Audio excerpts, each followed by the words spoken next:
I grew up here. I was born here. I was a pup with all of these people here. We grew into cubs. We grew into maturity. I've watched these people here pair bonding. They've had pups of their own. Memory comes when memories old. I remember the first to know. Well, howdy, nearly senior citizen here. Greetings, boys, girls, and all of our non-binary friends, and welcome to this, another day in which I'm either too hot or too cold. I have the fan on in the window. The window's open. If I have the fan on, like I do right now, I'm too cold. If I don't have the fan on, I'm too hot. There is no comfort zone. I'm either smack. Oh joy. Past that, it is, well, it's been cold and wet and rainy. We're gonna get near 70 today. Well, mid 70s. So here we are, almost October and still in mid 70s. So thumbs up for that. Past that, oy vey, I just saw that Coolio died today. Or last night, about 13 hours ago from when I'm recording. Hokey smokes. He was only 59. Ugh. And front loading of videos, hey, if you could toss me a like, that'd be very cool. If you could subscribe to the channel, that'd be awesome. If you could leave me a comment, that would be double plus good. And I want to thank each and every one of my Patreon patrons. These literally beautiful and literally awesome people are, in fact, literally beautiful and literally awesome. Without their help, I and my pets would be hosed like Christmas monkeys. And again, that is not a good way to be hosed. You do not want that. If you would like to help me stay alive, that would be very, very cool. There are links in the video description. If you'd like to help me out without becoming a patron, there are links to the PayPal. If you'd like to help me out without giving donations, there is a Amazon wishlist link. And of course, I have a P.O. box where you can send me anything at all. Keychains, postcards, thumbs up for that, and I'll show them off on channel. Front loading of videos over. Yay.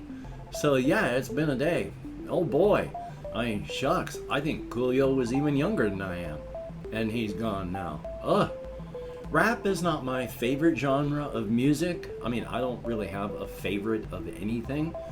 But, oy vey, I liked his stuff, what I've heard of it, and I don't like anybody dying, so, ugh.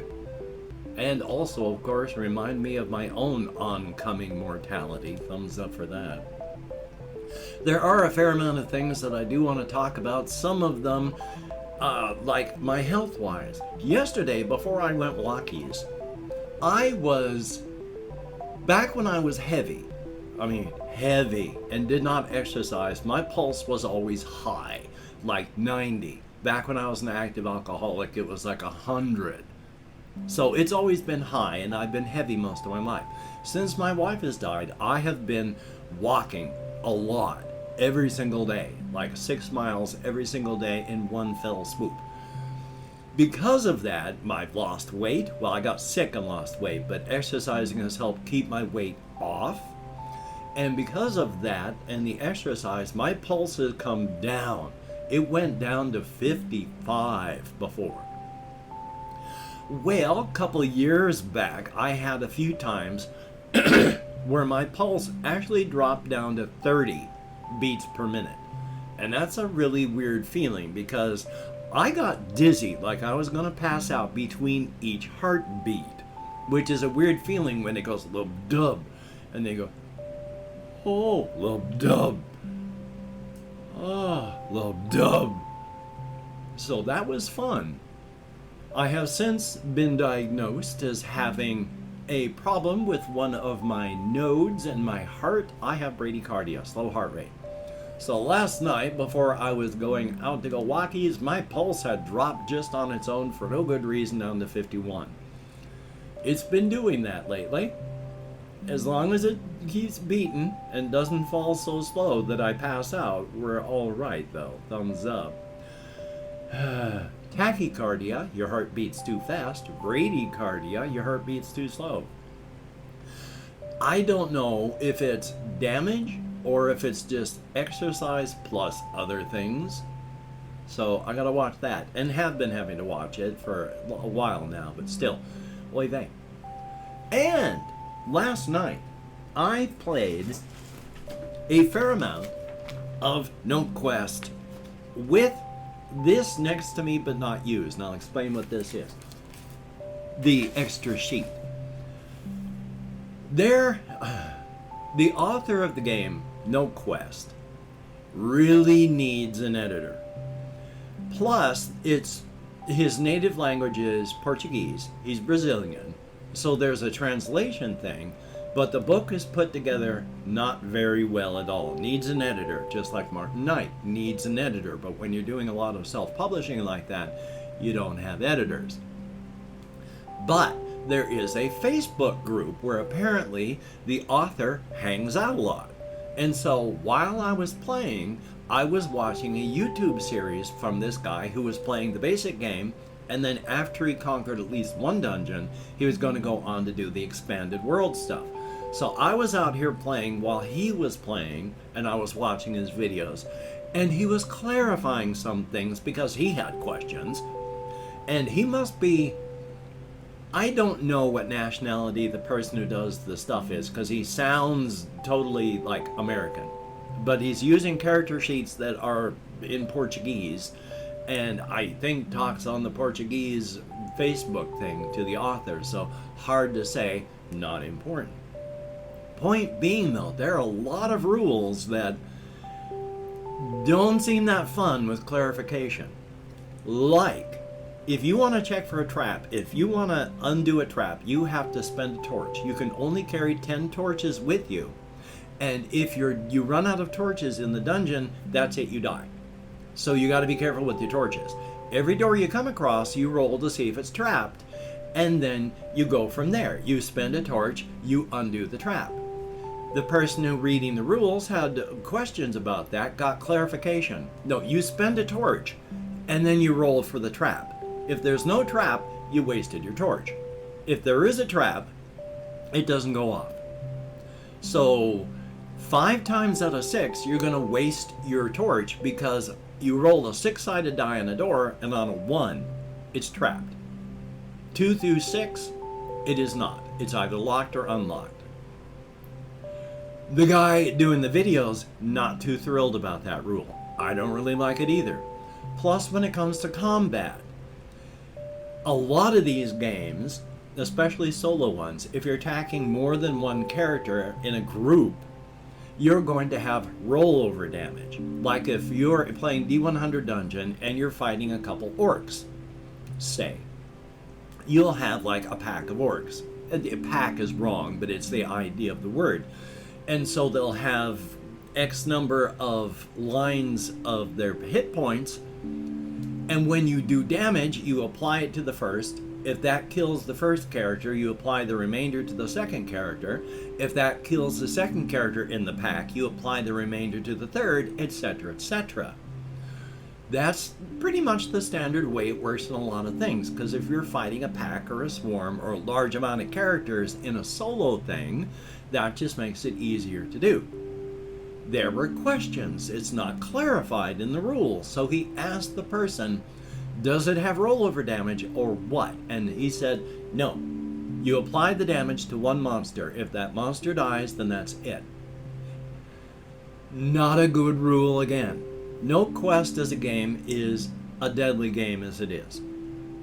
That makes it even deadlier because, as the person was pointing out who was playing the game, you can fight one monster that is a boss level monster, and it's less dangerous than fighting 6 rats or 8 rats, because you have 8 rats that do 2 points of damage each. According to the rules, the rats do 16 points of damage to you. All 8 rats get to attack. 16 points of damage. You kill 1 rat. Next round, 14 points of damage because there are 7 rats left. Are you still alive? If you are, you can kill another rat. So on your 3rd round, you take 12 points of damage. You've now taken over 30 points of damage. Your character generally starts out with about 14. You have been utterly devastated by a couple rats, whereas you can go up face to face, head to head with a boss monster and kill it. The boss level monsters are easier to fight than a swarm of low-level monsters. And that's ridiculous.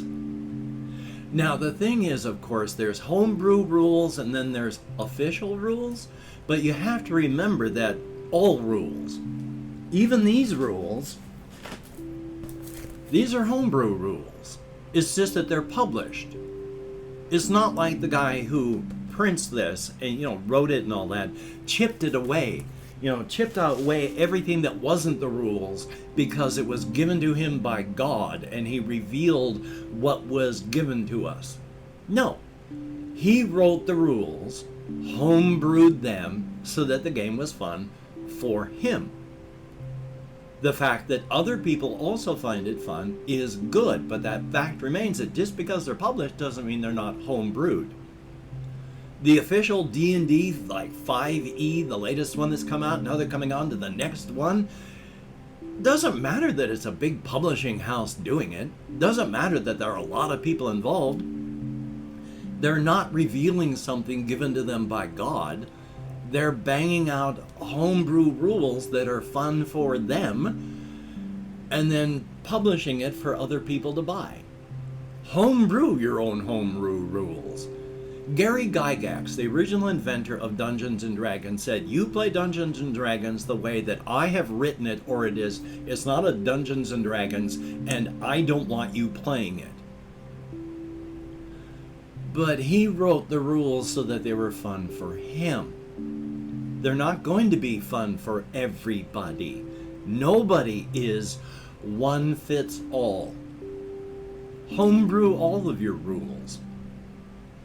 Have fun. Take those parts that don't fit, toss them out, make them work for you. The one guy on video, he was practicing playing it the way it was supposed to be, so that he could see how it played. And then next time he was going to play with his own homebrew rules. I like that idea. So torching and traps and such, yeah, homebrewing it. The whole rolling over the combat, yeah, I'm going to be rolling over the combat. Because if you fight a swarm of monsters in D100 dungeon, and you do 8 points of damage, and there's a swarm of, say, 3 hit point monsters, bang, 8, you killed the first one. 5 points left. Bam, you killed the second one. 2 points left, rolls over to the third. Bam, that one's down. 1 hit point left on them. It's not realistic, but it's more fun. And now I'm going to be talking about some stuff that's about my whole cryptid setting with whole inside-outside razor's edge stuff, because I've talked about characters where there's Haley, who's a minor character. She's still a minor character. I like the character of Haley, but I don't know a whole lot about her or personality and stuff. She is a cryptid that is a first-time cryptid for a lot of things, where her doctor, a human doctor who has their cryptid vision open and deals with cryptids, is very concerned because she's gone from 170 pounds to 300 pounds. She can't stop eating people. She wants to, but she feels bad unless, because of the way she is and how she can't stop eating, and she's overweight and she only feels good if she eats someone.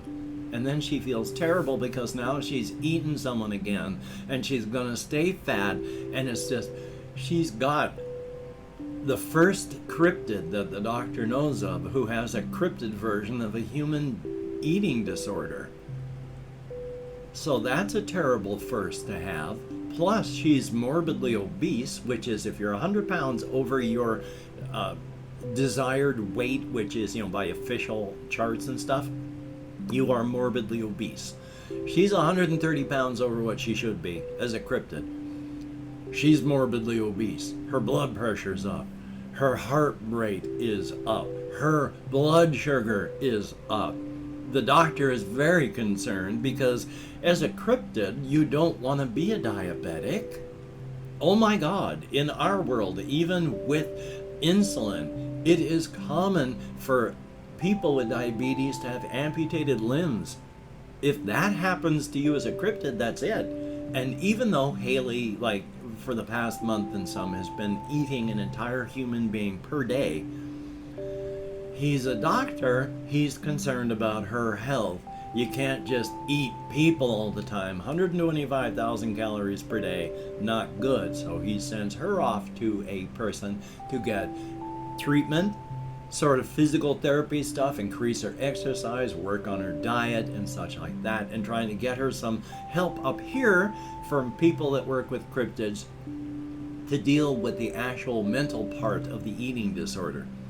She doesn't want to do this, and in fact she's in tears at the end of her latest thing because she ate someone on her way to the doctor's place, and she's so fat now you can't even tell she ate someone. She's just feeling horrible. Now, of course, even though I like characters like Polly, who is also a very hungry light cryptid, they sound terrible. But within their own frames of reference, they're fine. I mean, within the frame of reference of cryptids, Haley is just a young kid who's got an issue with her weight and her eating. Polly is an advocate for change and breaking the chains of trauma. Within the reference of being a cryptid, they're just fine people trying to live their lives in a world that they didn't make. It's only when you jump out of that step and are able to look down at the framework of our lives, their lives, and etc., that you can see that, yeah, maybe this group doesn't like this group preying on them. That part's bad, but it's not evil. Polly isn't evil. Haley isn't evil. Even though Haley and, about 60 people in 30 days have been funneled down and through her gut. Yeah, that's awful. That's horrible. But in terms of being a cryptid, she's just a young kid in trouble. And after all, as Polly says, amongst cryptids, generally the view about people is, we're here to be eaten. Just eat someone. What's the problem? Now, there is a difference between urban and rural and feral cryptids.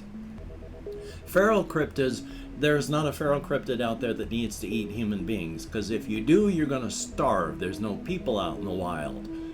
So the feral cryptids just have cryptids that are normal cryptids. They don't eat each other, they don't eat people, they just survive and live.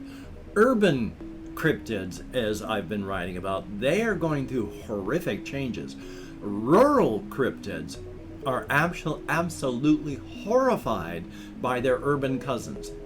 As I imagined one rural cryptid saying to an urban cryptid, it's like, I don't know what's wrong with all you types out there. I grew up here. I was born here. I was a pup with all of these people here. We grew into cubs. We grew into maturity. I've watched these people here pair bonding. They've had pups of their own. My pups have grown up with theirs. I know these people. I grew up with these people. Yeah, they're little more than animals. We're better than them in every way. But that doesn't mean we should be killing them. What is wrong with you that you want to eat them? I grew up with these people. So the rural cryptids, they're fine.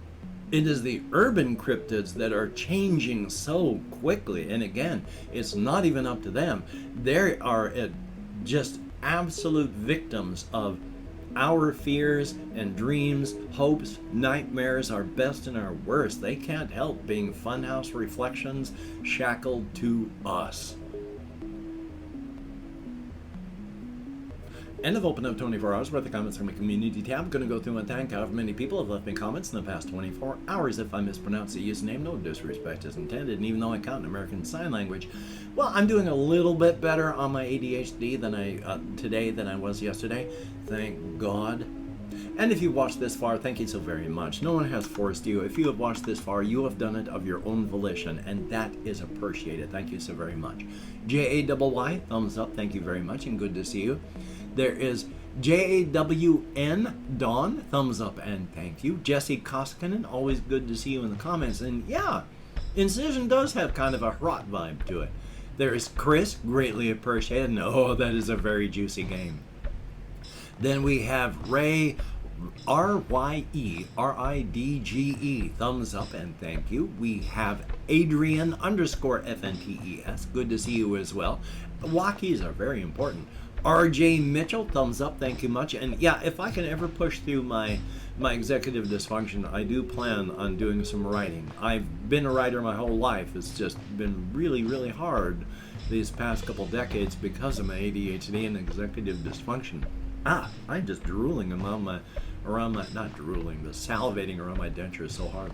There is Ben B, greatly, greatly appreciated. Music NYSSA, thumbs up, thank you much. There is 54310, bom dia. There is Mary P, thumbs up and thank you. And Kid, and that is it. 12 people have left me comments in the past 24 hours. Thumbs up, thank you, greatly appreciated. Oh, I have therapy today. We have to go and sign our lease today. I don't know what's going to be going on with my housemates. I rarely see them, and when I do anymore, they barely speak to me. So I have no ideas what's going on with them. But hopefully you can get done the things that you need to get done today. And with pandemics and diseases, please just take appropriate smart precautions for your area and your situation. You don't need to get sick. You don't need to make other people sick. So, until we meet again, you take care. Have a great day today. I will see you on the flip side, and that is a very good thing.